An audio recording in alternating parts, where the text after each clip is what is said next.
রাসূল করিম সাল্লাল্লাহু আলাইহি ওয়াসাল্লাম তার উম্মতের প্রতি সবচেয়ে বেশি নামাজের প্রতি গুরুত্ব দেওয়ার আহ্বান জানিয়েছিলেন।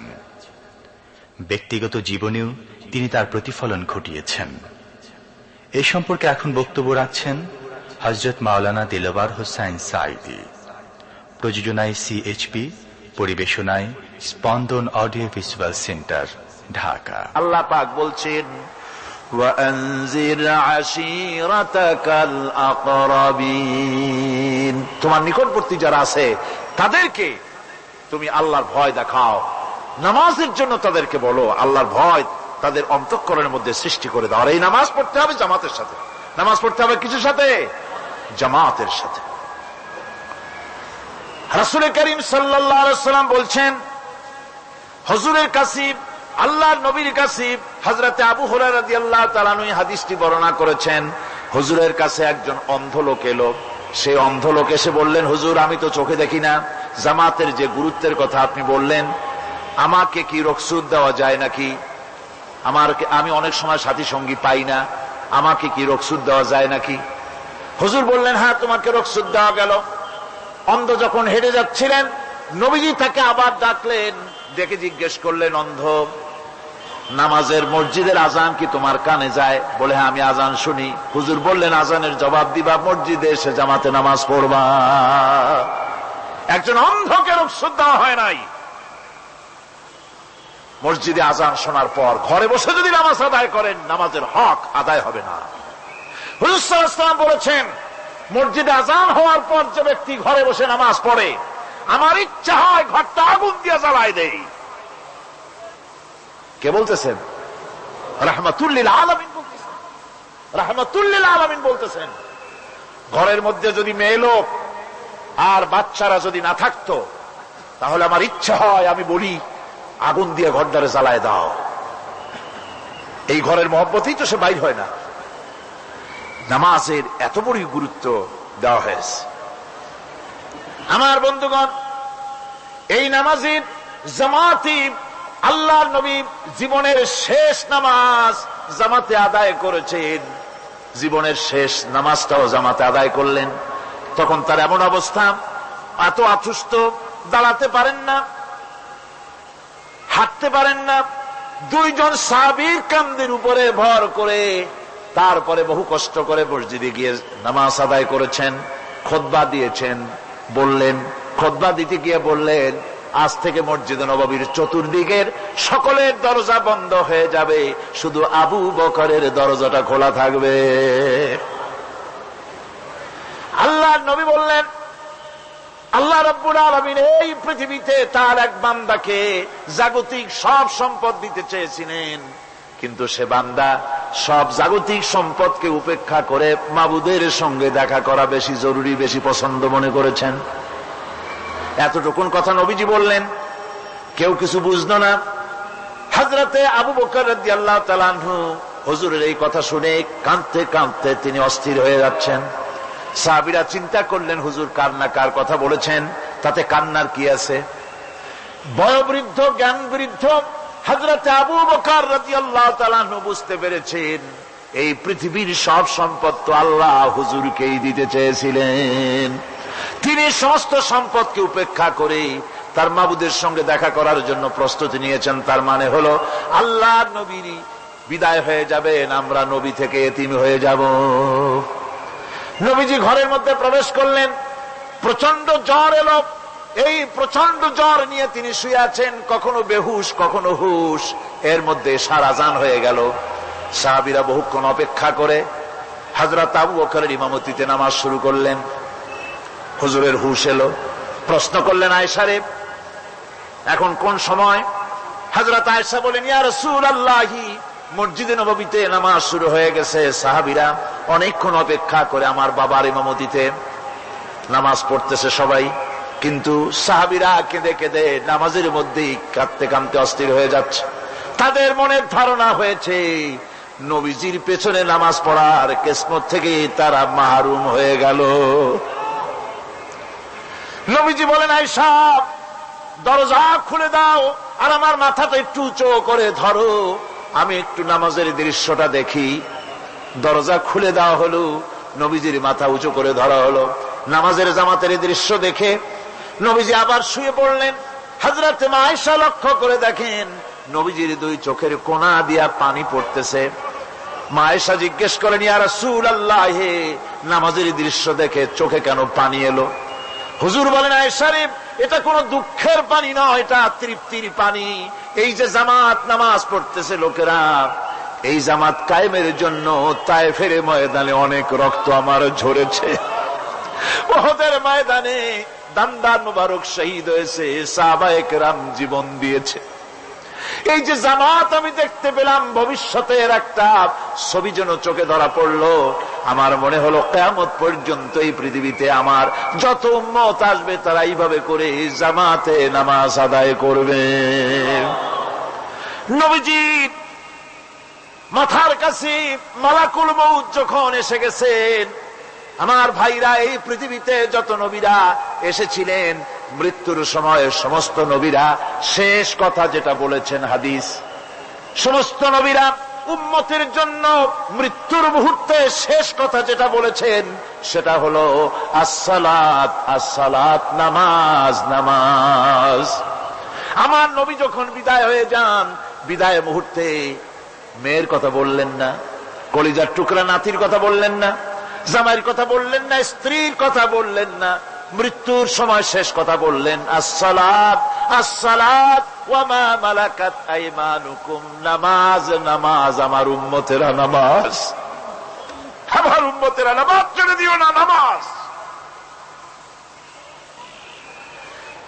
যেই নবী উম্মতের জন্য এত কাঁদলেন, নামাজের জন্য এত কথা বলে গেলেন, আল্লাহ রাব্বুল আলামিন নামাজের জন্য এত নির্দেশ করলেন, নবীজি ইন্তেকালের সময় নামাজের কথা বলে দিলেন, সেই মুসলমান আজ নামাজ আদায় করে না, নামাজ পড়ে তো নামাজ শুদ্ধ হয় না। হযরতে হুযায়ফা রাদিয়াল্লাহু তাআলা আনহু, তিনি একবার ইয়েমেন সফর করেছিলেন, এক মসজিদে নামাজ পড়লেন, একজনকে তিনি নামাজ পড়তে দেখলেন, নামাজ পড়তে দেখে তিনি অপেক্ষা করলেন, লোকটার নামাজ হয়ে যাওয়ার পর তিনি প্রশ্ন করলেন, আল্লাহর বান্দা, তুমি কতদিন এরকমের নামাজ পড়তেছ? তিনি বললেন, প্রায় 40 বছর তো হবে আমি এরকম নামাজ পড়তেছি।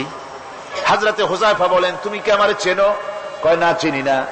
হযরত হুযায়ফা বললেন, আল্লাহর বান্দা শোনো, আমি হচ্ছি আল্লাহর নবী মুহাম্মদুর রাসূলুল্লাহ সাল্লাল্লাহু আলাইহি সাল্লামের সাহাবী হুযায়ফা। ও আল্লাহর বান্দা, তুমি যেভাবে নামাজ পড়েছো এইরকম যদি 40 বছর নামাজ পড়ে থাকো, আল্লাহর কসম করে বলি, নবীজি যে নামাজ শিখাইছেন তোমার সে নামাজ হয় নাই, রাসূলুল্লাহ নামাজ হয় নাই। নামাজ পড়লেই হবে না, রাসূলুল্লাহ বলেছেন, সাল্লু কামা রাআইতুমুনি উসাল্লি, নামাজ পড়ো সেইভাবে যেভাবে আমারে পড়তে দেখো। বিশ্বাস করুন ভাইরা, নামাজ যদি না হয়, হরতাল করিয়া, মিছিল করিয়া, বিক্ষোভ করিয়া, যে কোনো আন্দোলন করে ইসলামকে বিজয়ী করা যাবে না যতক্ষণ পর্যন্ত নামাজ সহি না হবে। নামাজ হচ্ছে ফাউন্ডেশন, নামাজ নাই কিচ্ছু নাই। ঠুকঠাক করে দুইটা সেজদা দিয়ে উঠে যাবেন, আপনার ইসলামী আন্দোলনের 4 পয়সার দাম নাই। নামাজ আগে, জিহাদের ময়দানেও নামাজ, যেখানে আছেন ওখানেই নামাজ পড়তে হবে, আর তা পড়তে হবে আদবের সাথে, মুহাব্বতের সাথে। আপনারা বিরক্ত হচ্ছেন না তো? হাদিস শরীফ থেকে শোনাচ্ছি, আল্লাহর নবী এক জিহাদ থেকে ফিরে এসেছেন, রাত কাটাচ্ছেন, শিবির তাবু গেড়েছেন, কয়েকজনকে পাহারার দায়িত্ব দিলেন, রাতের বেলায় পাহারা দিতে। বাই রুটেশন, 2 জন ঘুমাবে, 2 জন পাহারা দেবে। 2 জনের ভাগ্যে পাহারা পড়লো রাত 12টার পরে, পাহারা দিতেছেন। 2 জনের একজন বলল, 2 জন জেগে না থেকে আমরা একজন ঘুমাই, একজন পাহারা দেই, কোনো অসুবিধা হলে আমার উঠায় দিও। বলে ঠিক আছে। একজন ঘুমায় গেল, একজন পাহারা দিতেছে। তিনি আবার মনে করলেন, খামোখা দাঁড়ায় না থেকে সময়টা নামাজের মধ্যে কাটায় দেই। তিনি নামাজ পড়া শুরু করে দিলেন। দুশমন এসে গেছে, দুশমন দূরে দেখতেছে, একটা গাছের মতো দেখা যায়, অন্ধকারে মানুষ না গাছ বোঝার জন্য তীর নিক্ষেপ করলো। তেইটা এসে তার বাম হাতের ভিতরে বাহুতে ঢুকে গেল, নামাজ ছাড়লেন না। এরপরে দুশমন আরেকটা তীর মারলো, সেই তীরটার ডান বাহুতে লেগে গেল। সাহাবী তাড়াতাড়ি রুকুতে গিয়ে নামাজ আদায় করলেন। আর ওই দুশমন বুঝতে পারলো যেটা মানুষ, দুশমন দৌড় দিল। নামাজ শেষ করে সাথীকে উঠালেন। সাথী উঠে দেখে দুই দিকে দুই তীর বসানো। ভাই, তোমার গায়ে তীর কেন? বললেন, আপনি যখন ঘুমায় গেলেন আমি ভাবলাম খামোখা দাঁড়ায় থেকে সময় নষ্ট না করে সময়টা নামাজের মধ্যে কাটাই। নামাজ পড়তেছিলাম, তীর আসলো বাম দিকে, কিন্তু নামাজে এত মজা পাচ্ছিলাম তেলাওয়াতে, তীর ঢুকেছে আমি খেয়াল করি নাই। আবার আর একটা তীর ঢুকেছে আমি খেয়াল করি নাই। দ্বিতীয় তীরটা যখন ঢুকলো মনে মনে ভাবলাম তৃতীয় আর একটা তীর এসে যদি আমার বুকের মধ্যে ঢুকে যায় আর আমি যদি শহীদ হয়ে যাই, নবীজি আক্রান্ত হয়ে যাবেন, এই চিন্তা না আসলে জীবন গেল নামাজ ছেড়ে দিতাম না। আমার জীবনটা গেল নামাজ ছেড়ে দিতাম না, এত মজা লাগতেছিল। নামাজ, নামাজ, এই নামাজ হচ্ছে মুসলমানদের সবচেয়ে বড় জিনিস। নামাজ হয় না, নামাজ যত পড়া হয় অধিকাংশ নামাজ হয় না। নামাজের ভিতরে তাদিল আর কান, তাদিল করা ওয়াজিব। যতক্ষণ দাঁড়িয়ে থাকবেন, রুকুতে থাকবেন, যতক্ষণ দাঁড়ায় থাকবেন ততক্ষণ অন্তত এক তাসবিহ পরিমাণ তো বটেই। যদি তা না হয়, রুকুত থেকে দাঁড়ালেন, সেজদায় চলে গেলেন, ওয়াজিব তরক হলো। সো সেজদা দিলেন না, নামাজ ফাসেদ হয়ে গেল, নষ্ট হয়ে গেল নামাজ। এটা পাগলামি না। নামাজ সহিভাবে আদায় করতে হবে।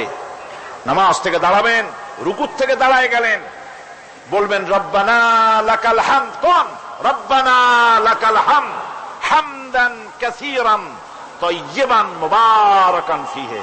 একজন সাহাবী এই দোয়াটা পড়ছিলেন। নামাজ শেষ করে আল্লাহর নবী প্রশ্ন করলেন, নামাজের ভিতরে অতিরিক্ত এই কথাগুলি কে বলেছো?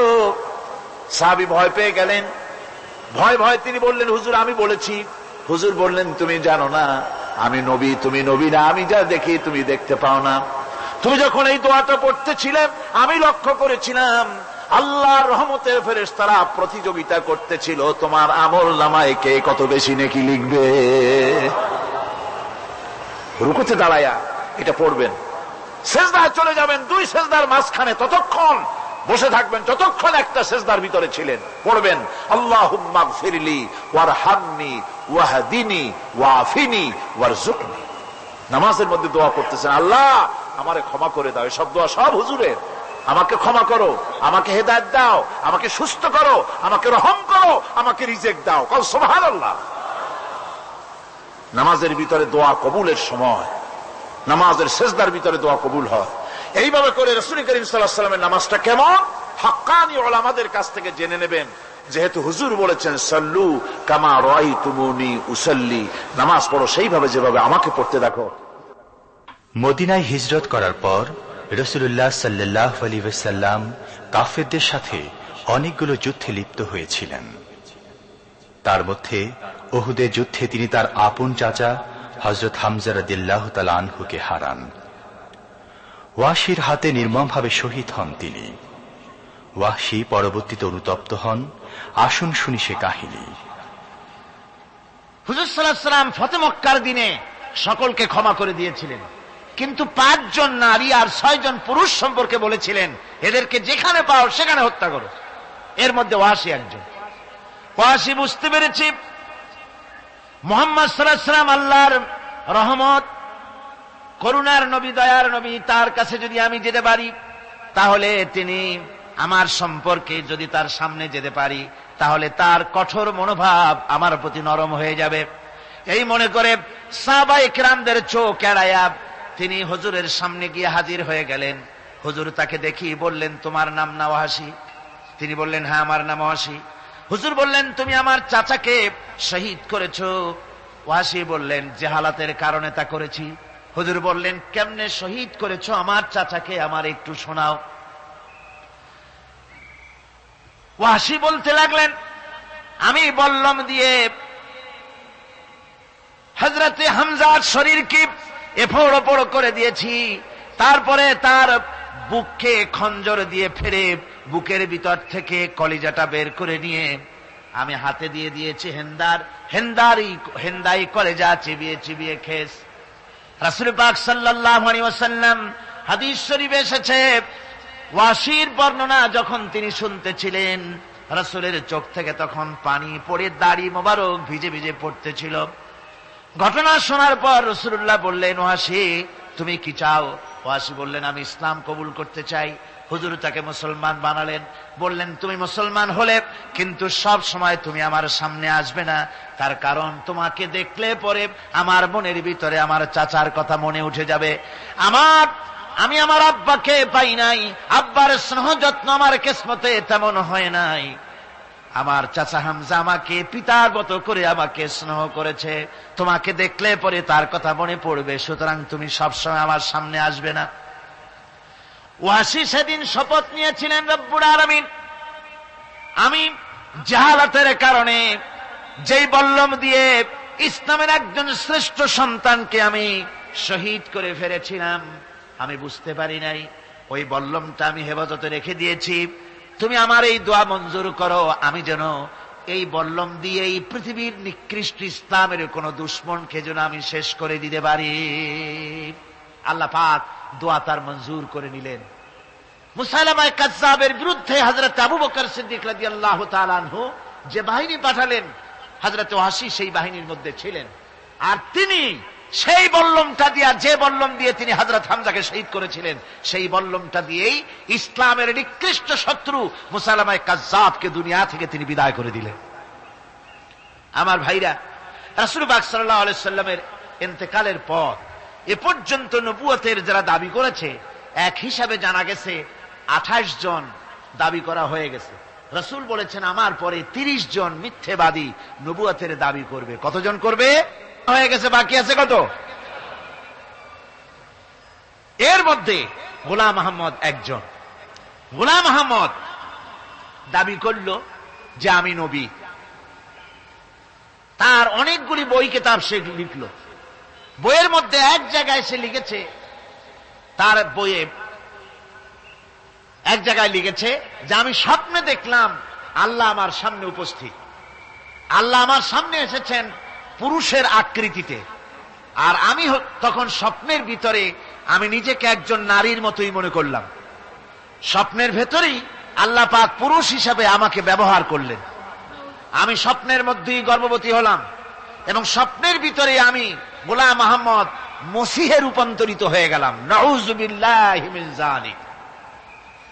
গোলাম আহমদ বলছে, আল্লাহ পাক ওহীর মাধ্যমে আমাকে জানিয়েছেন, আল্লাহ আমাকে বলেছেন, গোলাম আহমদ তুমি হচ্ছ আমার সন্তান তুল্য।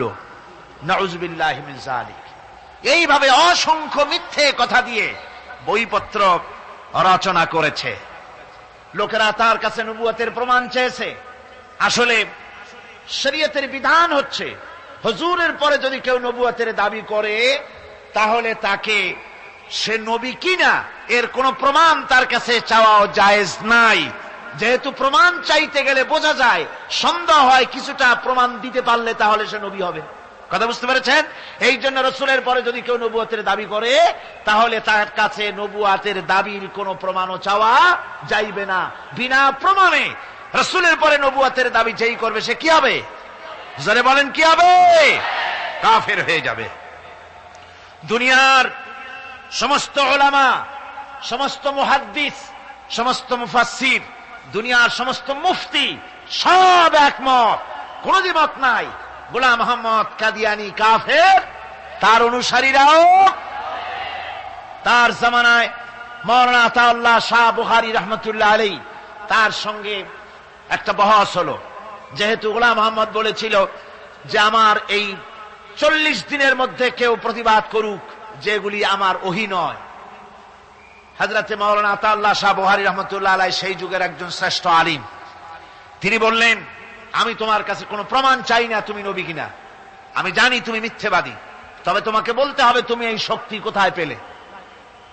গোলাম আহমদ বলল, কোরআন শরীফই আছে আমার এই শক্তির উৎস। কোথায়? বলল যে এই যে আয়াতটা আমি আপনাদের সামনে তেলাওয়াত করেছি, ঈসা আলাইহিস সালামের ওই কথাই গোলাম আহমদ বলল যে হযরত ঈসা আমার সম্পর্কে বলেছেন, ইয়াতি মিন বাদ ইসমুহু আহমদ, আমার পরে একজন নবী আসবেন, রসুল আসবেন, তার নাম হবে আহমদ, আমি সেই আহমদ। মাওলানা আতাউল্লাহ বুখারী বলছেন, তোমার নাম তো আহমদ না, তোমার নাম হচ্ছে গোলাম আহমদ। তার অর্থ হলো হযরত ঈসা আলাইহিস সালাম যে আহমদের কথা বলেছেন, তুমি সেই আহমদের গোলাম। গোলাম আহমদ বললেন, দেখুন আমার নামের প্রথম শব্দ গোলাম, এটা হচ্ছে আমার লকব। আমি আমার নামের লকবটা ছেড়ে দিলাম, বাদ দিয়ে দিলাম, আর ব্যবহার করব না। তাহলে তো আমি আহমদ থাকি, আপনি তো আর আপত্তি করতে পারেন না। মাওলানা বুখারী বললেন, নামের প্রথম শব্দ বাদ দেওয়া যদি জায়েজ হয়, তাহলে তোমার ফতোয়া দিয়ে আমার নামের প্রথম শব্দ বাদ দিয়ে দিলাম। আমার নাম আতা আল্লাহ, নামের প্রথম শব্দ আতা বাদ দিয়ে দিলাম। তো আতা যদি বাদ দেই তাহলে আল্লাহ হই, আর আল্লাহ হয়ে বলছি তোমার মতো গাধাকে নবুয়াত আমি দেই নাই। এরপর এই পৃথিবীর নিকৃষ্ট পাপী এই কাফেরের মউত হলো কোথায়? জোরে বলেন, এই কাফেরের মউত হলো কোথায়? পায়খানার ভেতরে মউত হয়েছে। কিয়ামত যখন হবে তখন সবাই ভয়ে কাঁপতে থাকবে। মহান রব্বুল আলামিনের সামনে কেউ টু শব্দটি পর্যন্ত করার সাহস পাবে না। দুনিয়ায় যত নবী পয়গম্বর এসেছিলেন তারাও সে সময়ে ভয়ে চুপ থাকবেন। কেবলমাত্র আল্লাহর অনুমতি সাপেক্ষে সেদিন বিশ্বনবী রাহমাতুল আলামিন রাসূলুল্লাহ সাল্লাল্লাহু আলাইহি ওয়াসাল্লাম তার উম্মতের জন্য শাফায়াত করার সুযোগ পাবেন। কিয়ামতের দিন 50,000 বছর মানুষেরা হাসরের ময়দানে দাঁড়িয়ে থাকবে। 50,000 বছর বিচারের দিনটা লম্বা হবে 50 আলফা সানা মিম্মা তাউদ্দুন। এই পৃথিবীতে তোমাদের গণনা মতে 50,000 বছর যত বড় লম্বা, কিয়ামতের বিচারের দিনটা হবে অত বড় লম্বা।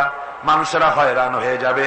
মানুষের মাথার চান্দি, গুনাহগারের মাথার চান্দি ফেটে গিয়া মগজগুলি গলে গলে পড়তে লাগবে। জিহ্বাটা ঝুলে কুকুরের মতো নাভিস্থল পর্যন্ত পড়ে যাবে। সারা ময়দানে পানি পানি বলে চিৎকার হতে থাকবে।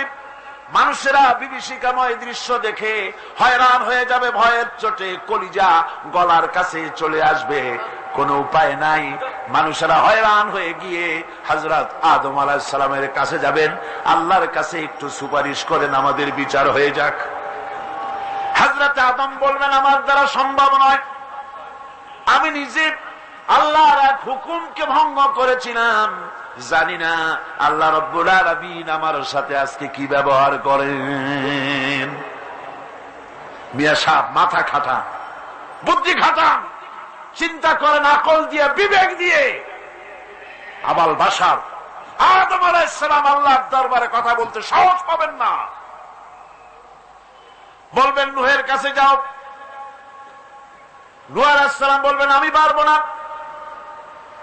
ইব্রাহিমের কাছে চলে যাও। ইব্রাহিম আলাইহিস সালাম বলবেন আমিও পারবো না। সকলে এক এক অজুহাত দিবেন।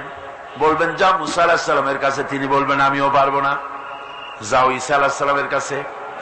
হযরত ঈসা বলবেন আমি তো পারবোই না, কারণ গোটা পৃথিবীর শত শত কোটি নাসারা আমারে আল্লাহর ছেলে বলেছে, আমি তো তাদেরকে কথা বলতে পারি নাই।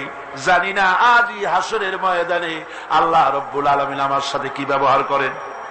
তবে আমি একটা পরামর্শ দিতে পারি, আল্লাহ রব্বুল আলামিনের দরবারে আজকে কেবল কথা বলতে পারবেন বিশ্ব নবী জনাবে মুহাম্মদুর রাসূলুল্লাহ সাল্লাল্লাহু আলাইহি ওয়াসাল্লাম। হাসরবাসীরা তার কাছে যাবেন। নবীজি মাকামে মাহমুদ আল্লাহর দরবারে সেজদায় পড়ে যাবেন। এই সেজদায় কত কাল চলে যাবে আল্লাহ পাক ভালো জানেন। সেজদায় পড়ে শুধু কাঁদতেই থাকবেন।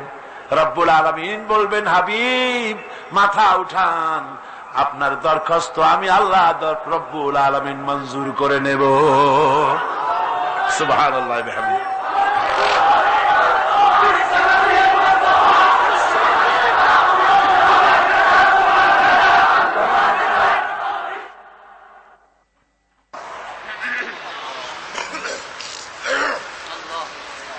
ربنا ظلمنا أنفسنا وإن لم تغفر لنا ওয়া তারহামনা লানাকুনান্না মিনাল খাসিরিন। সবাই পড়েন আমার সাথে, রব্বানা যালামনা আনফুসানা ওয়া ইন লাম তাগফির লানা ওয়া তারহামনা লানাকুনান্না মিনাল খাসিরিন। রব্বুল আলামিন লক্ষ লক্ষ জনতা নিয়ে ঢাকা শহরের প্রাণ কেন্দ্রে আউটার স্টেডিয়ামে পল্টনের ময়দানে কোরআন শরীফের 3 দিন তাফসীরুল কোরআন মাহফিলের শেষ দিনে গুনার বোঝা মাথায় নিয়ে কোরআন শরীফ সামনে নিয়ে আল্লাহ তোমার দরবারে ভিক্ষুকের মতো 2টি হাত আমরা তুলে ধরেছি। রব্বুল আলামিন এই 3 দিন আমরা যারা কথা বলেছি, আমরা মানুষ, কথার মধ্যে যদি কোনো ভুল ত্রুটি হয়ে থাকে আল্লাহ দয়া করে আমাদের ভুল ত্রুটি মাফ করে দিয়ে পূর্ণ সওয়াব এনায়েত ফরমাও। রব্বুল আলামিন তুমি দয়া করে এই 3 দিনের মাহফিলে যত সওয়াব দান করবা মেহেরবানি করে তা হাদিয়া স্বরূপ আমাদের বিশ্ব নবী, কিয়ামতে আমাদের সুপারিশকারী, আমাদের প্রিয় নবী রাহমাতুল লিল আলামিন জনাবে মুহাম্মদ রাসূলুল্লাহ সাল্লাল্লাহু আলাইহি ওয়াসাল্লামের রূহ মুবারকে পৌঁছায়া দাও। রাসূলের সাহাবী, তাবিন, তাবে তাবিন, সিদ্দিকিন, শুহাদা, আম্বিয়া আলাইহিমুস সালাম, আইম্মায়ে মুজতাহিদিন, সালফে সালিহিন, আকাবেরে দ্বীন, উলামায়ে মুতাকাদ্দিমিন, উলামায়ে মুতাআখিরিন, আসফিয়ায়ে কেরাম, তাম পৃথিবীর মুমিন মুমিনাত যারা কবরে শুয়ে আছে আল্লাহ সকলের আরোহার পরে সওয়াব পৌঁছায়া দাও।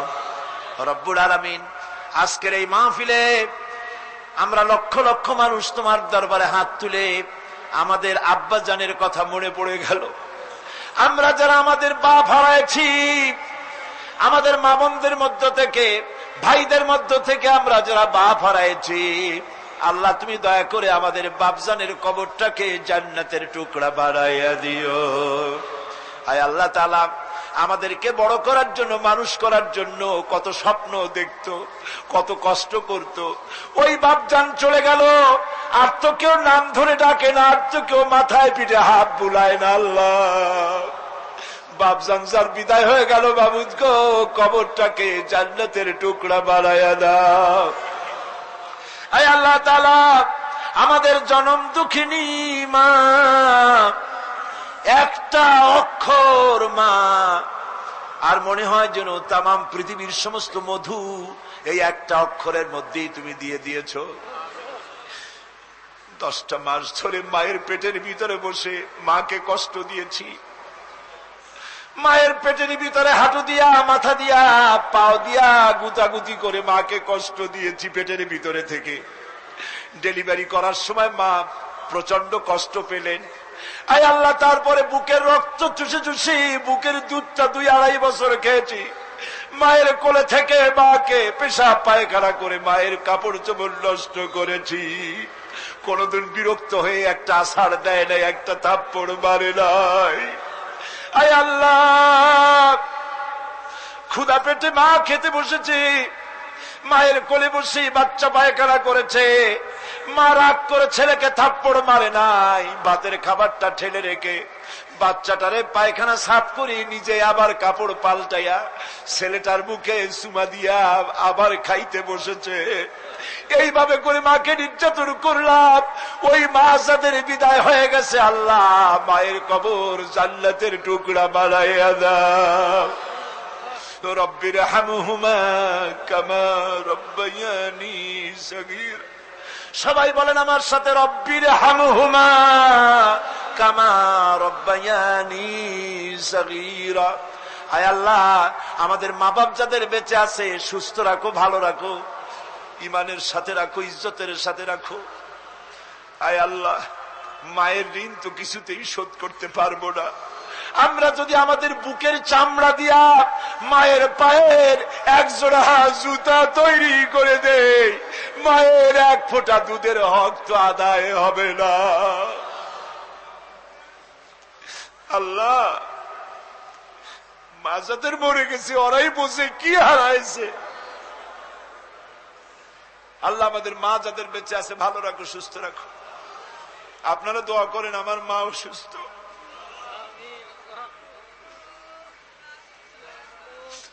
আল্লাহ মাকে সুস্থ করে দাও।